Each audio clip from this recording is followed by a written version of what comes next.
जाऊन बस जा पाणी देते का डोक्याला काय लागलं तुझ्या माहित नाही खड्डीवरच जाणार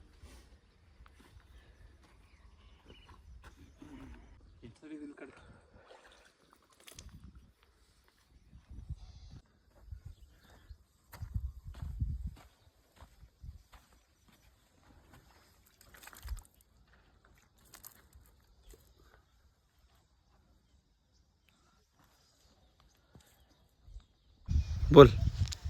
तसं नाही मग येऊ का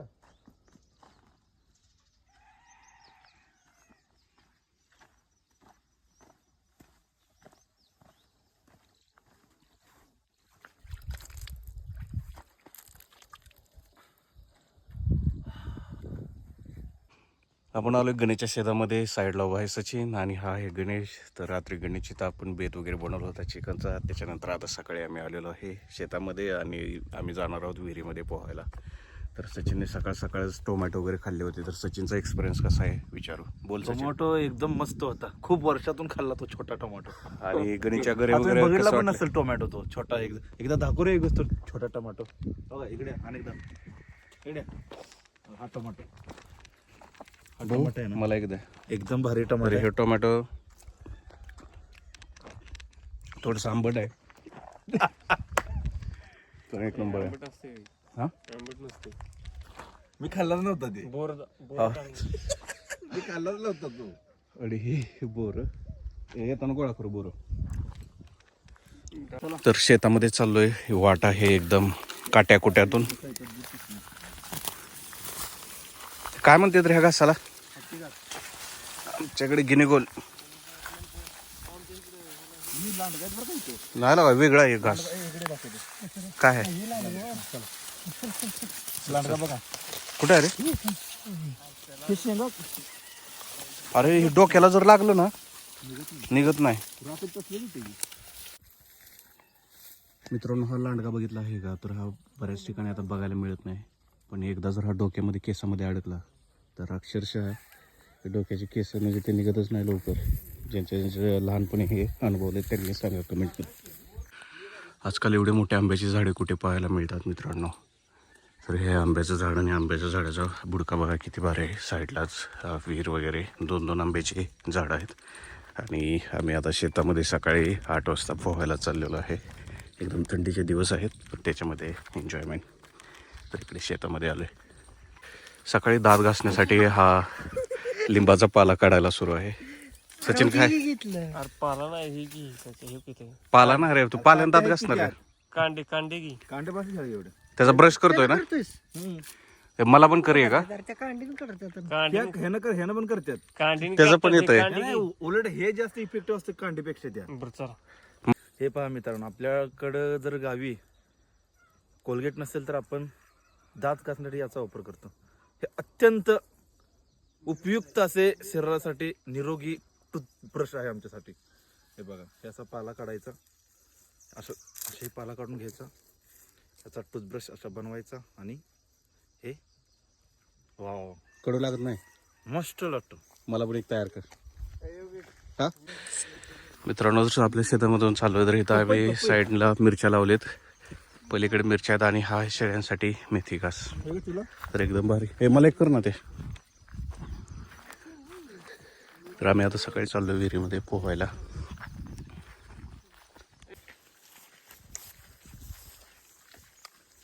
तू एवढं लांब कसं काय ऍडमिशन घेतलं होतं सर?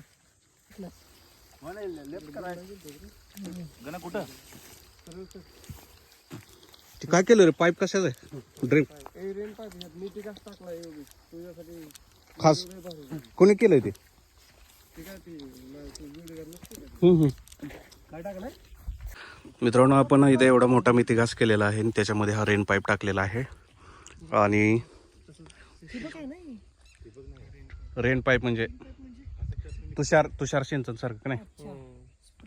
लाईट नाही रे खाली येत नाही. टिप टिप टिप असं वर हे जस्ट पेरून झालेलं आहे. गडबड चालू जरा. लाईट नाही ना आता. इकडं लावले मेथी घास आहे वर. पण हे काय गहू?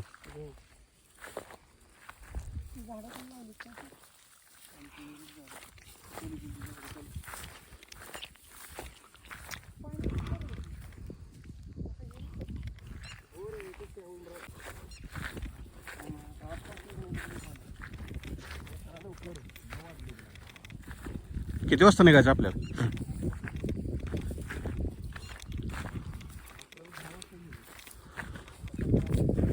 शेळीपालनसाठी सर्वात बेस्ट चारा म्हणजे गणी गवत. तर ह्याची हाईट वगैरे किती वाढलेली आहे. ह्याची वाढ वगैरे झपाट्याने होते. लहान पिल्लांचं वगैरे वजन वाढतं. शेळ्या एकदम आवडीने खातात.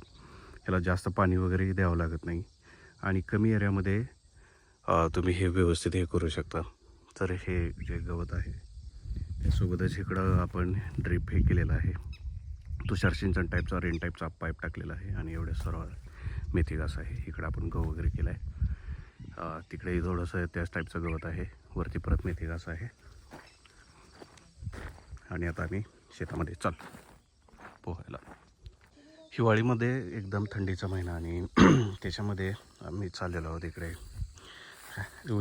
विहिरीमध्ये पोहायला.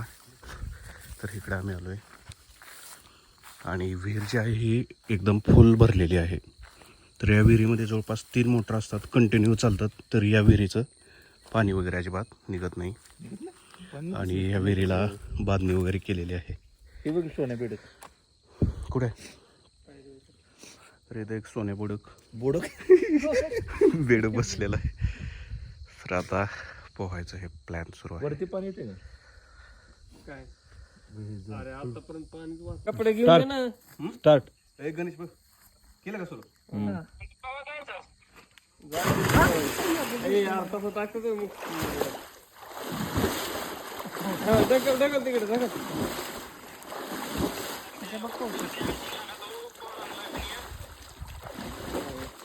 टाकून दे. घे घ्या. अरे माझं वैशिष्ट्य काय माहिती, मी बुडत नाही पाठ